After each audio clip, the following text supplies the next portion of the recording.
नमस्कार साथियों, स्वागत है आप सभी का हमारे निर्मल क्लासेस करौली यूट्यूब चैनल पर। और आज आपके लिए इस टॉपिक में पढ़ाया जाएगा साथियों, रीट लेवल 1 के लिए मेंस की क्लास चल रही है। तो राजस्थान के प्रमुख धार्मिक और ऐतिहासिक स्थलों के बारे में आज हम चर्चा करेंगे। और ये क्लास आपकी सामान्य ज्ञान के लिए सुबह 10 बजे लगती है निर्मल क्लासेस करौली यूट्यूब चैनल पर। और आपको सामान्य जो ज्ञान है साथियों, 80 नंबर का पूरा आपको पेपर में देखने को मिलेगा। तो जितने भी रीट मेंस के विद्यार्थी हैं वो आप लोग इस क्लास से इस टॉपिक को पूरा कंप्लीटली पढ़ेंगे और पूरा एनसीईआरटी बेस्ड के आधार पर मैं इस क्लास को तैयार करवा रहा हूँ। चलिएगा साथियों, जितने भी हमारे धार्मिक स्थल हैं और यही हमारे ऐतिहासिक स्थल भी कहलाते हैं। आपको देखो, ज्योग्राफी में भी एक टॉपिक मिलेगा, आपको हिस्ट्री में भी एक टॉपिक मिलेगा, ठीक है ना, और आपको एक कल्चर में भी आपको मिलेगा। तो ये तीनों टॉपिक सब्जेक्ट हैं, इनमें ये तीनों ही सब्जेक्टों में मैं कॉमन टॉपिक पढ़ा रहा हूँ, हमारे धार्मिक, हमारे ऐतिहासिक और हमारे सांस्कृतिक स्थल। सबसे पहले हम बात करेंगे एकलिंगनाथ जी का मंदिर। साथियों, एकलिंगनाथ जी का मंदिर कहाँ पर है? उदयपुर के अंदर है, कैलाशपुरी में। और इस मंदिर का निर्माण करवाया था बप्पा रावल ने, और बप्पा रावल के गुरु का नाम क्या था? हरित ऋषि था। ये आपको याद रखना है। और एकलिंगनाथ जी का मेला लगता है साथियों फागुन कृष्ण पक्ष त्रयोदशी यानी महाशिवरात्रि के दिन। ये मेवाड़ के शासकों के आराध्य देव थे और इस मंदिर के परकोटे का निर्माण राणा मोकल ने 8वीं शताब्दी में करवाया था। तो ये आपको डिटेल्स याद रखनी है एकलिंगनाथ जी मंदिर के बारे में। और जो विद्यार्थी इन नोट्सों को डाउनलोड करना चाहता है वो Khurana study official application play store से डाउनलोड करें, या फिर हमारे डिस्क्रिप्शन बॉक्स में आपको लिंक दी गई है, वहाँ से डाउनलोड करें। अगला है हमारा ऋषभ देव जी, जिसको हम केसरिया जी के नाम से भी जानते हैं। और इसका जो मंदिर है साथियों वो हमारा उदयपुर में है। धुलेव गांव में कई बार पूछा भी गया है कि भाई ऋषभ देव जी का मंदिर कहाँ स्थित है, तो गांव का नाम दिया गया था धुलेव, और ये कोयल नदी के किनारे है। साथियों, जो ऋषभ देव जी थे वो जैन समुदाय के प्रथम तीर्थंकर माने जाते हैं, प्रथम तीर्थंकर माने जाते हैं। ऋषभ देव जी पर अत्यधिक मात्रा में केसर चढ़ाई जाती है, इसलिए इन्हें केसरिया नाथ जी कहते हैं। क्लियर?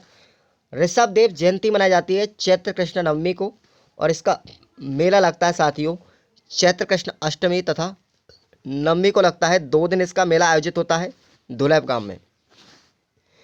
प्रतिमा इसकी काले संगमरमर की बनी होती है, इसलिए भील जाति के जो लोग होते हैं इसको काला देवता के नाम से जानते हैं। याद रखना ये सारी चीज़ें। और सुनिए साथियों, ऋषभ देव जी हुए, उन पर चढ़ाई गई केसर का पानी पी करके भील जाति के लोग कभी भी झूठ नहीं बोलते। तो इम्पोर्टेंट क्या है कि ऋषभ देव जी पर जो केसर चढ़ाई जाती है उसका पानी पी करके कभी झूठ नहीं बोलने वाली जनजाति कौन सी है? भील जनजाति है। हमारे नेक्स्ट है महावीर स्वामी का मंदिर। तो महावीर जी का मंदिर साथियों, ये महावीर स्वामी का महावीर जी करौली जिले में चांदन गांव में स्थित है, और इसका मेला लगता है चैत्र शुक्ल तृतीया को। इस अवसर पर महावीर स्वामी की रथ यात्रा निकाली जाती है। और जो महावीर जी थे वो हमारे जैन समुदाय के 24वें तथा अंतिम तीर्थंकर माने जाते हैं। तो ये आपको याद रखना है। नेक्स्ट है हमारे जगत अंबिका माता मंदिर, और ये हाल ही रीट के अंदर पूछा गया है, रीट मेंस में हाल ही में पूछा गया 2023 में। और पूछा गया था कि भाई अंबिका माता जो है उसका मंदिर कहाँ पर स्थित है? तो साथियों, इसका मंदिर है जगत गांव उदयपुर के अंदर, और इसको हम मेवाड़ का खजुराहो भी कहते हैं। याद रखना ये चीज़ें, मेवाड़ का खजुराहो, जगत अंबिका माता मंदिर उदयपुर में। और राजस्थान का अगर आपसे मिनी खजुराहो पूछा जाए तो साथियों भंड देवरा का मंदिर है 12 जिले में। अगर आपसे पूछा जाए राजस्थान का खजुराहो तो कौन है साथियों? किराड़ू का जैन मंदिर बाड़मेर में। तो ये तीनों ही आपको याद रखने, जितने भी खजुराहो आपसे पूछे जाए राजस्थान में तो वो आपको यहाँ से गलत नहीं होगा। नेक्स्ट है साथियों जगदीश मंदिर। जगदीश मंदिर जो उदयपुर में स्थित है, और इस मंदिर का दूसरा नाम है सपनों का मंदिर भी इसको कहा जाता है, ठीक है ना, ड्रीम टेम्पल भी इसको कहते हैं। और इसका निर्माण करवाया था महाराणा जगत सिंह प्रथम ने। किसने? महाराणा जगत सिंह प्रथम ने करवाया था। और इस मंदिर पर प्रतिवर्ष आषाढ़ शुक्ल द्वितीया को जगदीश रथ यात्रा निकाली जाती है। और इसकी जो रथ यात्रा होती है साथियों ऐसी लगती है जैसे उड़ीसा का जगन्नाथ मंदिर की रथ यात्रा की ऐसी लगती, याद दिला देती है। तो ये आपको याद रख लेना है। नेक्स्ट है हमारा श्रीनाथ जी का मंदिर, इंपॉर्टेंट है। श्रीनाथ जी का मंदिर साथियों नाथ द्वारा राजसमंद में है, और इस मंदिर का निर्माण करवाया था राज सिंह के द्वारा। और इम्पॉर्टेंट है कि भाई बल्लभ संप्रदाय के जो प्रधान पीठ है वो कहाँ पर है? ये श्रीनाथ जी का मंदिर ही है, और इस मंदिर में श्री कृष्ण के बाल स्वरूप की पूजा की जाती है। तो मैं आपको बता दूं, जब आपको हम कला संस्कृति पढ़ाएंगे तो वल्लभ संप्रदाय की जितनी भी पीठ है राजस्थान में, वल्लभ संप्रदाय की 4 पीठ हैं, वो आपको हम कला संस्कृति के टॉपिक में पढ़ाए जाएंगे। तो आपको ये श्रीनाथ जी का मंदिर नाथ द्वारा में ये वल्लभ संप्रदाय की पीठ है। साथियों, वल्लभ संप्रदाय में जो मंदिर होते हैं उनको क्या कहते हैं? हवेली कहते हैं। और ये पूछा भी गया प्रश्न एग्जाम में कि हवेली जो है वो किस संप्रदाय के मंदिरों को कहते हैं? तो नाथ जो हमारी वल्लभ संप्रदाय है उसके मंदिरों को कहा जाता है। और इसका मेला साथियों लगता है हमारा भाद्रपद कृष्ण अष्टमी को, यानी जन्माष्टमी के दिन इसका मेला लगता है। और अन्नकूट मेला इसी में लगता है कार्तिक शुक्ल प्रतिपदा को। क्लियर। नेक्स्ट है हमारा सांवलिया सेठ जी का मंदिर।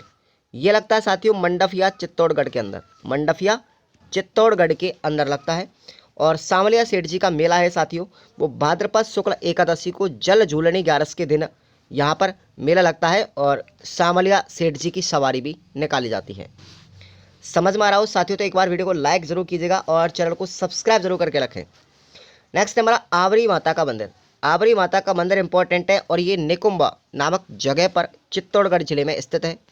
और इसे लकवे की देवी भी कहा जाता है, यानी लकवा अगर किसी व्यक्ति के आ जाता है तो इस देवी की पूजा की जाती है आवरी माता की। और इसका मेला लगता है साथियों नवरात्राओं के समय पर। नेक्स्ट है हमारा ब्रह्मा जी का मंदिर। साथियों ब्रह्मा जी का मंदिर है वो पुष्कर जिले में स्थित है, पुष्कर अजमेर में। और ये विश्व का एकमात्र मंदिर है। इसका निर्माण करवाया था गोकुल चंद पारेख ने। किसने करवाया था निर्माण? प्रथम निर्माण करता है इसके गोकुल चंद पारेख हैं। नेक्स्ट है हमारे शाकंभरी माता का मंदिर। शाकंभरी माता का मंदिर साथियों सांवर जयपुर में है। और इसका निर्माण करवाया था वासुदेव चौहान ने 551 ईस्वी के अंदर। इंपॉर्टेंट है, याद रख लेना। नेक्स्ट है हमारे ख्वाजा मुइनुद्दीन चिश्ती की दरगाह। ख्वाजा मुइनुद्दीन चिश्ती की दरगाह साथियों अजमेर ज़िले में है। और आपको पता होना चाहिए, जब मैंने आपको मेले वगैरह पढ़ाए थे उसमें ख्वाजा मुइनुद्दीन चिश्ती के गुरु का नाम बताया था मिर्ज़ा उस्मान हारूनी। ख्वाजा जो साहब थे साथियों वो चिश्ती, ख्वाजा साहब चिश्ती जो थे वो सिलसिले संप्रदाय के प्रवर्तक माने जाते हैं। और ये ख्वाजा साहब जो थे वो मोहम्मद गोरी के साथ भारत आए थे। और इनके समकालीन शासक था पृथ्वीराज चौहान। राजस्थान का कौन शासक था? पृथ्वीराज चौहान। इस दरगाह का निर्माण करवाया था सबसे पहले मांडू के सुल्तान गयासुद्दीन खिलजी ने। किसने करवाया था? गयासुद्दीन खिलजी ने, मांडू का सुल्तान था जिसने इस दरगाह का निर्माण करवाया। लेकिन इसका निर्माण पूरा किसने करवाया था? हुमायूं ने इस दरगाह को पूरा बनवाया था। ख्वाजा जो मुइनुद्दीन चिश्ती थे उसके आपको 2 उपनाम याद रखने। इनको गरीब नवाज के नाम से भी जाना जाता है और हिंद का बली भी इसको कहते हैं। ये जो दरगाह है साथियों, इस दरगाह का जो मेन गेट होता है, प्रवेश द्वार है, उसको हम निज़ाम गेट कहते हैं, जिसका मंदिर हैदराबाद खां ने करवाया था। किसने करवाया था? हैदराबाद के शासक थे हैदराबाद खां। और इस दरगाह पर मेला लगता है साथियों ऊर्ष मेला, वो रज्जब माह में 1 से 9वीं रज्जब तक लगता है। ये इंपॉर्टेंट है। और बहुत इंपॉर्टेंट प्रश्न यहाँ से मिलता है। जो साथियों ये दरगाह है यहाँ पर 2 कढ़ाइयाँ हैं, बड़ी बड़ी कढ़ाइयाँ जिसमें खाना बनता है, जिसको हम देग कहते हैं। कढ़ाइयों को क्या कहेंगे? देग।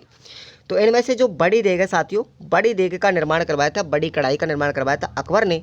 और छोटी कढ़ाई का निर्माण करवाया था जहांगीर ने। इंपॉर्टेंट है, दोनों याद रख लेना। प्रश्न पूछा भी गया था कि बड़ी जो देग है अजमेर में उसका निर्माण किसने करवाया था? अकबर ने। और छोटी का जहांगीर ने। क्लियर। नेक्स्ट आता है हमारा ब्राह्मणी माता का मंदिर। ब्राह्मणी माता का मंदिर साथियों सोरसेन जिला 12 में स्थित है, 12 जिले में सोरसेन नामक स्थान पर। और ये राजस्थान का एकमात्र ऐसा मंदिर है जहाँ पर देवी की पीठ की पूजा की जाती है। बैकवर्ड एरिया पूजा जाता है ब्राह्मणी माता का, यानी पीठ की पूजा की जाती है। इंपॉर्टेंट है। और यहाँ पर गधों का दूसरा बड़ा मेला भी लगता है। कहाँ पर? सोरसेन 12 में। और पहला जो मेला लगता है, प्रथम सबसे बड़ा मेला गधों का, वो है लूणियाबांश जयपुर जिले के अंदर। समझ में आ रहा है? नेक्स्ट है हमारा सीताबाड़ी मंदिर 12। सीताबाड़ी मंदिर साथियों ये 12 जिले में है। और यहाँ पर लगने वाला सहरिया जनजाति का मेला है वो कुंभ कहलाता है। सहरिया जनजाति का सबसे बड़ा मेला है जिसको कुंभ कहते हैं। तो ये मेला लगता है ज्येष्ठ माह की अमावस्या को, जिसको हम बड़ मावस भी कहा जाता है, उस दिन इसका मेला लगता है। नेक्स्ट है हमारा रानी सती का मेला, यानी रानी सती का मंदिर साथियों ये झुंझुनू में है। और इसका मूल नाम था नारायणी बाई। क्या नाम था? रानी सती नारायणी बाई था। और ये अग्रवाल जाति की कुलदेवी है। और इसको हम दादी माँ के नाम से भी जानते हैं। रानी सती को दादी माँ के नाम से भी जानते हैं। और इनके पति का नाम था नारायणी बाई के का तन धनदास जी, जो हिसार के नवाब ने इनको मार डाला था। किसको? तन धन दास जी था, वो हिसार के नवाब थे, उन्होंने इसको मार डाला था। और यहाँ पर प्रतिवर्ष सती अमावस्या को मेला भी लगता है, परंतु देवराला कांड के बाद सीकर 1988 में इस मेले पर रोक लगा दी गई थी। 1988 में रोक लगा दी गई थी। उसका कारण था साथियों, एक सती और हुई थी जिसका नाम था रूप कंवर शेखावत। रूप कंवर शेखावत वो यहाँ पर 1987 में सती हुई थी, और ये रूप कंवर शेखावत राजस्थान की अंतिम सती थी। ये भी आपको याद रखना है, मैंने अच्छे से मेलों में पढ़ाया हुआ है। उसके बाद है मथुराधीश का मंदिर। साथियों, मथुराधीश का मंदिर है वो हमारा पाटनपोल कोटा में स्थित है, पाटनपोल। और यह भी वल्लभ संप्रदाय की पीठ दूसरी मानी जाती है। दूसरी पीठ है वल्लभ संप्रदाय की। पहली पीठ हमने आपको बताई थी ऊपर, ठीक है ना, राजसमंद में श्रीनाथ जी का मंदिर, और दूसरी पीठ है हमारी मथुराधीश का मंदिर, वल्लभ संप्रदाय की पीठ है, जो कहाँ पर है, कोटा में। इंपॉर्टेंट है, सारी चीज़ें आपको अच्छे से याद रख के जाना है। उसके बाद है दधी माता का मंदिर। साथियों, ये दधी माता का मंदिर है वो नागौर गोठ मांगलोद गांव में, कहाँ पर है, नागौर गोठ मांगलोद गांव में है। दधी माता जो थी महर्षि दादीची की बहन थी, महर्षि दादीची की बहन थी, और इनका जन्म हुआ था माघ शुक्ल सप्तमी को। दधी माता ने राक्षस बेक्टासुर का वध भी किया था, और इनको लक्ष्मी का अवतार माना जाता है। इंपॉर्टेंट क्या है, दधी माता का मंदिर है गोठ मांगलोद नागौर में, और इनको लक्ष्मी का अवतार माना जाता है। साथियों, जो देवी है दधी माता, ये दादीच परिवार यानी ब्राह्मणों की कुल देवी मानी जाती है। नेक्स्ट है हमारा खाटू श्याम जी का मंदिर। ये साथियों आपको पता होना चाहिए, खाटू श्याम जी का मंदिर है रींगस सीकर के अंदर, जिसका मेला भी लगता है रींगस में। नेक्स्ट है हमारा जीण माता मंदिर। जीण माता का मंदिर साथियों हर्ष की पहाड़ी, ठीक है, याद रखना है, ये सीकर में है, रेवासा सीकर में। और जीण माता का अगर बचपन का नाम पूछा जाए तो याद रखना जयंती बाई था, और इन्हें मधुमक्खियों की देवी कहा जाता है। इंपॉर्टेंट क्या है, मधुमक्खियों की देवी किसको कहते हैं, जीण माता को कहते हैं। मंदिर का निर्माण करवाया था साथियों जीण माता का पृथ्वीराज प्रथम के पुत्र थे, जिसका नाम था हैदरड। क्या नाम थे, हैदरड ने इसका निर्माण करवाया था। और दूसरा इंपॉर्टेंट पॉइंट क्या है इस देवी के लिए, कि जो हमारी जीण माता है उस देवी पर 2.5 प्याले शराब के चढ़ाए जाते हैं, 2.5 प्याले शराब का चढ़ाया जाता है। और ये शेखा बाटी के ब्राह्मणों की कुलदेवी है। और इम्पॉर्टेंट पॉइंट याद रखना, इस जीण माता जो कुलदेवी है इसका सबसे लंबा गीत है, यानी कि आपसे पूछा जाए कि लोक देवियों में सबसे लंबा गीत किसका है, तो साथियों जीण माता का गीत है, इंपॉर्टेंट है। उसके बाद आपसे पूछा जाए हर्षद माता का मंदिर, हर्षद माता का मंदिर पूछा जाए तो सीकर में है, और हर्षद माता का मंदिर पूछा जाए तो आवारेली दौसा। दोनों में अंतर समझ लेना, समझ में आ गया। नेक्स्ट हमारा सालासर बालाजी, तो इसका मेला भी चूरू में लगता है। कहाँ लगता है, सालासर बालाजी का मेला चूरू में। नेक्स्ट हमारे गोविंद देव जी का मंदिर, ये कहाँ पर है साथियों, ये जयपुर में है गोविंद देव जी का मंदिर। उसके बाद शीतला माता मंदिर, ये साथियों चाकसू जयपुर में है। देखो इनके मेले कब लगते हैं, मैंने आपको मेलों में पढ़ाया हुआ है, आप लोग मेला वाला चैप्टर जाकर के देखेंगे, उसमें आपको पूरी डिटेल्स मिलेगी। लेकिन हम बात कर रहे हैं केवल यहाँ पर धार्मिक ऐतिहासिक स्थलों के नाम पूछे गए हैं, तो चीज़ें एक दूसरे पॉइंट से कनेक्टेड है, आप उसी तरीके से आप लोग अपनी तैयारी को बढ़ाए रखें। शीतला माता मंदिर पूछा जाए तो चाकसू जयपुर में है, जबकि शिला देवी का मंदिर पूछा जाए तो वो आमेर जयपुर में है।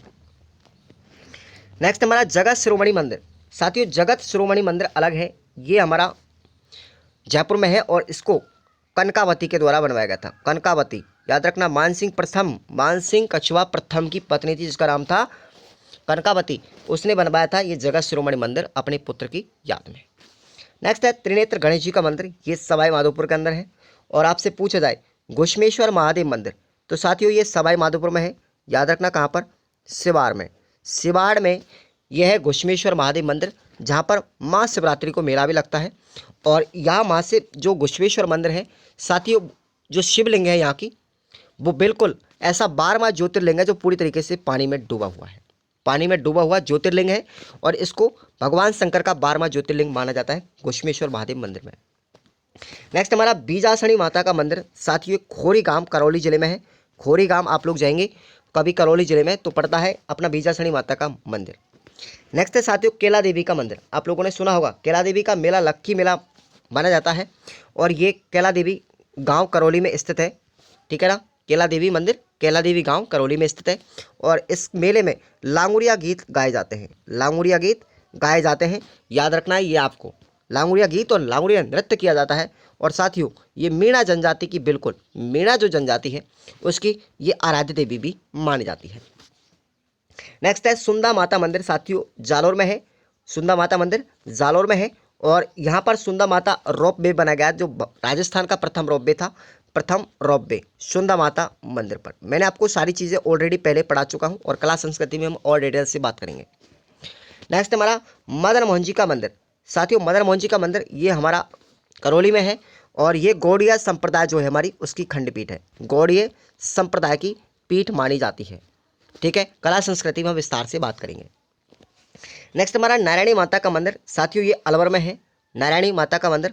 और ये हमारी सेन समाज की, जो हमारी सेन जाति है, समाज है, उसकी क्या मानी जाती है, ये हमारी कुल देवी मानी जाती है। जो नाई जाति होती है ना, बार बार बाल काटने वाले, यानी सेन समाज के लोगों की क्या है, कुल देवी है नारायणी माता मंदिर। नेक्स्ट है भरतरी की गुफा, याद रखना भरतरी का मंदिर साथियों, इसका मेला लगता है अलवर जिले के अंदर। और भूरिया बाबा में, भूरिया बाबा मंदिर साथियों अरनोद प्रतापगढ़ में है। कहाँ पर है, अरनोद प्रतापगढ़ में, और यहीं पर इसका मेला लगता है। उसके बाद है भमर माता का मंदिर, ये छोटी सादड़ी प्रतापगढ़ में। भमर माता का मंदिर कहाँ पर है, छोटी सादड़ी प्रतापगढ़ में। नेक्स्ट हमारा बेणेश्वर धाम कहाँ पर है, नबाटापुरा डूंगरपुर गांव में इसका मेला लगता है। माही सोम झाकम त्रिवेणी संगम पर, और ये आदिवासियों का कुंभ कहलाता है। नेक्स्ट हमारा गबरीबाई का मंदिर, साथियों गबरीबाई का मंदिर कहाँ पर है, डूंगरपुर में है, याद रखना ये गबरीबाई अच्छे से याद रखना। उसके बाद है भोरा संप्रदाय का उर्स मेला, ये साथियों गलियाकोट डूंगरपुर में है। कहाँ पर है, गलियाकोट डूंगरपुर में। अगला है डिग्गीपुरी कल्याण जी का मेला, साथियों याद रखना ये मालपुरा टोंक के अंदर। कहाँ पर है, मालपुरा टोंक के अंदर डिग्गीपुरी कल्याण जी का मेला लगता है। उसके बाद है सच्चिया माता मंदिर, ये साथियों ओशिया गांव जोधपुर जिले में, ओशिया गांव जोधपुर जिले में सच्चिया माता का मंदिर लगता है, मेला है वहाँ पर और लगता भी है, मंदिर भी है। तनोट माता का मंदिर साथियों जैसलमेर में है, तनोट माता का मंदिर, और इसको हम सेना की देवी भी कहते हैं, यानी सैनिकों की क्या कहते हैं, देवी भी कहते हैं। ऐसा माना जाता है कि जब आप पाकिस्तान और भारत के मध्य में युद्ध हुआ तो भारतीय सेना पर पाकिस्तान के द्वारा कुछ गोले दागे गए थे, लेकिन इस माता ने, इस तनोट माता ने एक भी गोले का असर भारतीय लोगों पर नहीं पड़ने दिया, और इसने इस युद्ध में बहुत ज़्यादा सहायता भी की थी। इसलिए इसको हम हमारे भारत के जवानों की, आर्मी के जवानों की या सैनिकों की देवी भी कहा जाता है, तनोट माता। और नेक्स्ट हमारा स्वांगिया माता, स्वांगिया माता का मंदिर साथियों जैसलमेर में ही है, ये भी आपको याद रख लेना है। तो यहाँ पर हमारे कंप्लीटली राजस्थान के ऐतिहासिक व धार्मिक मंदिर और स्थल पूरे होते हैं। इस चैप्टर को आप लोग एक बार बारीकी से और दोबारा से पढ़ के जाना, आपसे पता नहीं कौन सा मंदिर पूछा जा सकता है, कौन सा स्थल आपसे पूछा जा सकता है। और आप लोग ये नोट्स एक बार डाउनलोड कर लीजिएगा, हमारे प्ले स्टोर पर खुराना स्टडी ऑफिशियल ऐप दिया गया है, और बिल्कुल नाम मात्र का शुल्क आपसे लिया जा रहा है। प्री का शुल्क 59 और मेंस का आपको 99। क्लियर, और आप बेसिक तरीके से पढ़िए, पूरा जीरो से पढ़िएगा, और नंबर 1 आप लोगों को स्टडी करवाई जा रही है। क्लास रेगुलर चलती है, आप लोग रेगुलर क्लास लीजिएगा। ठीक है, धन्यवाद।